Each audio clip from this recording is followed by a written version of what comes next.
Народ, всім привіт! Ви на каналі Chayavod.ua. І в цьому відео зробив для вас детальний огляд преміумного важкого танка Chrysler GF. І давайте так, цей танчик далеко не найгірший важкий танк, який ви, звісно, можете купити за бони в боновому магазині. Якщо не помиляюсь, коштує він приблизно 8000 бонів. І саме тому, що цей танк є преміумний, після покупки з більш-меншим комфортом ви зможете фармити срібло. Звісно, якщо полюбляєте грати на броньованій техніці. Гадаю, чимало відео є в інтернеті про цей танчик. Проте саме в цьому відео я детально розберу всі моменти цього танка і гадаю, після перегляду ви точно зможете зрозуміти, чи вартий він вашої уваги. Отже, стосовно Крайслера, у цього важкого танка дійсно є декілька сильних сторін. І звісно, якщо зрозуміли, як на ньому грати, а також правильно налаштували цей танк, ви не пожалкуєте про дану покупку. Чому саме так? Давайте далі в відео все поясню і покажу. І тоді, я гадаю, ви зможете зрозуміти, як на ньому грати. Ну що ж, не буду затримувати ваш час, розпочнемо детальний огляд цього танчика. А після чого наглядно подивимось геймплей, а саме як Chrysler почуває себе в рандомі і найголовніше, скільки він фармить срібла. А вас, шановні, як завжди, попрошу підтримати канал. Для мене це дуже важливо. Тисніть лайк під відео, пишіть коментарі, що ви думаєте стосовно цього важкого танка, і обов'язково підписуйтесь на канал, щоб не пропускати нові відео про гру World of Tanks. І розпочнемо огляд з найголовнішого – це обладнання. Для максимального комфорту гри тут я раджу вам ставити наступне. Перше – трофейний досилач, далі трофейний стабілізатор та експериментальну систему підвищення рухливості. Це, звісно, в ідеалі. Проте, якщо ви не маєте експерименталки, можете сюди поставити турбіну. Отже, чому саме таке обладнання? Тут все просто. Це важкий танк, і вам потрібно буде доволі частенько під час заруби бути рухливим.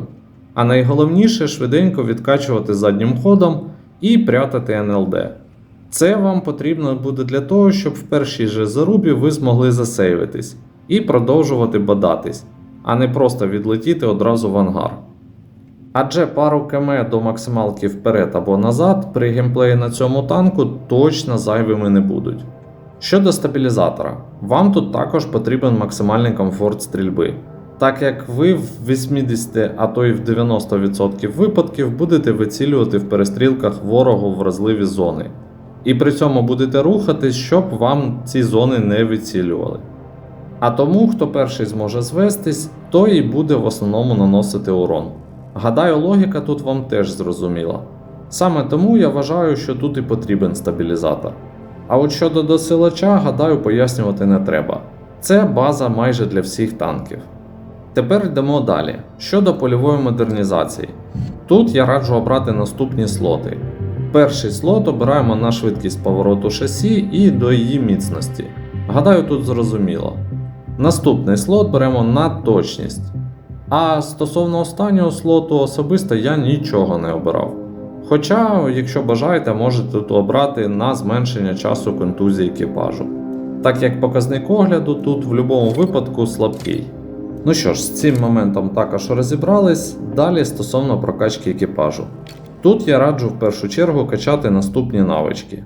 Це в нас братерство, ремонт, також прокачайте навички покращення стабілізації, зведення. І звісно, заряджаючому качніть на покращення пробиття та інтуїцію. Гадаю, це зайвим точно не буде. Це основа для екіпажу цього танка. А далі вже качайте навички, які більше підходять під ваш стиль гри. Ну що ж, з цим також розібрались, тепер давайте детально розглянемо найцікавіший момент цього танку. Це його бронювання.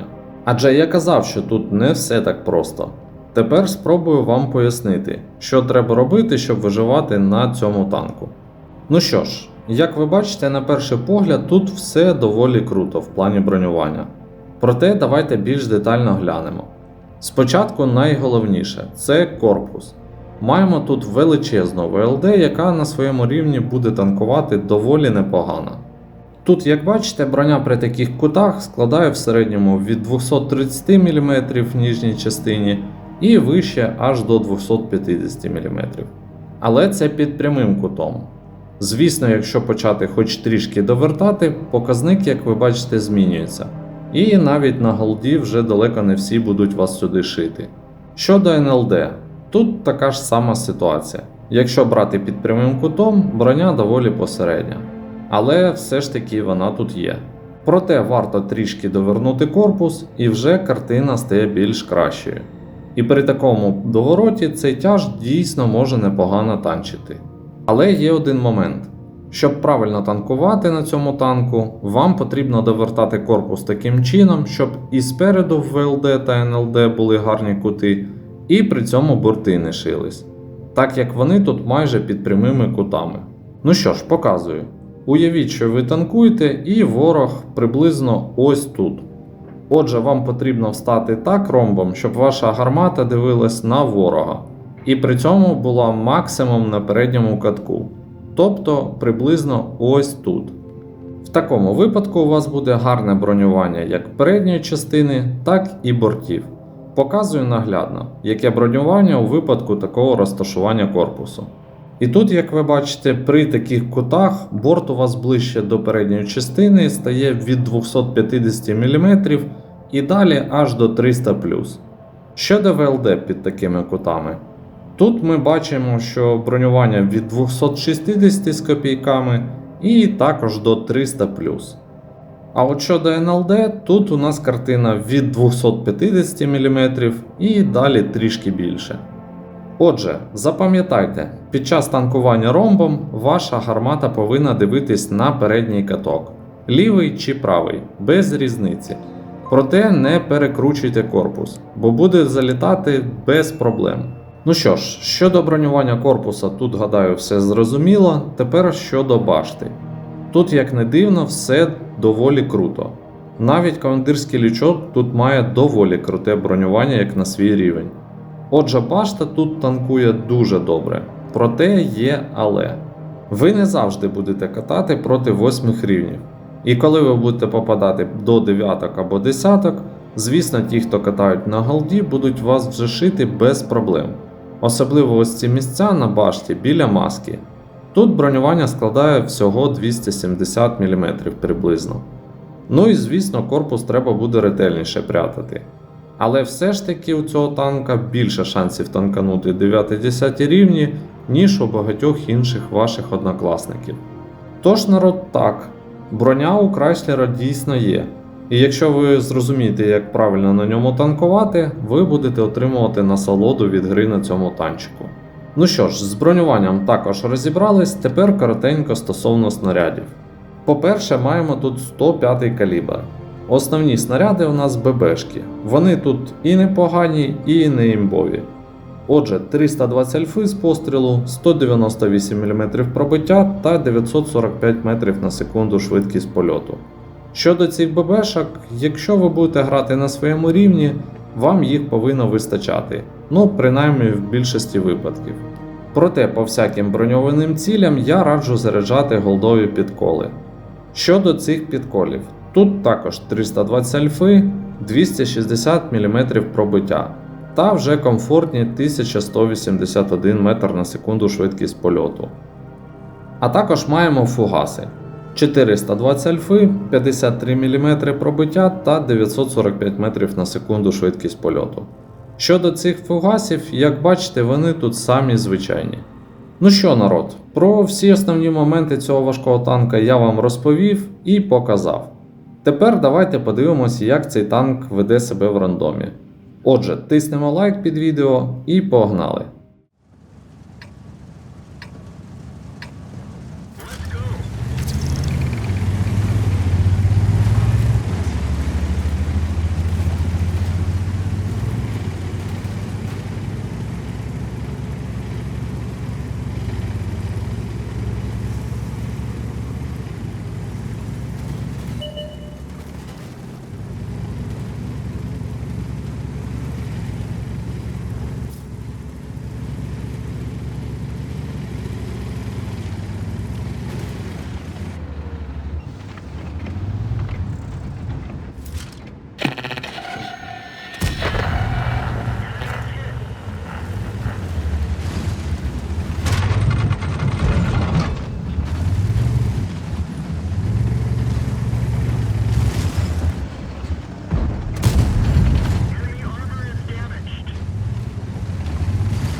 position.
Ну що, народ, як бачите, даний танчик все ж таки щось може. Як в плані фарму, як бачите, 152к чисті ми вивезли, так і в плані фановості. Тож, якщо сподобалось дане відео, ставте лайк. Ну, а ми будемо завершувати. До зустрічі в нових відео у нас на каналі.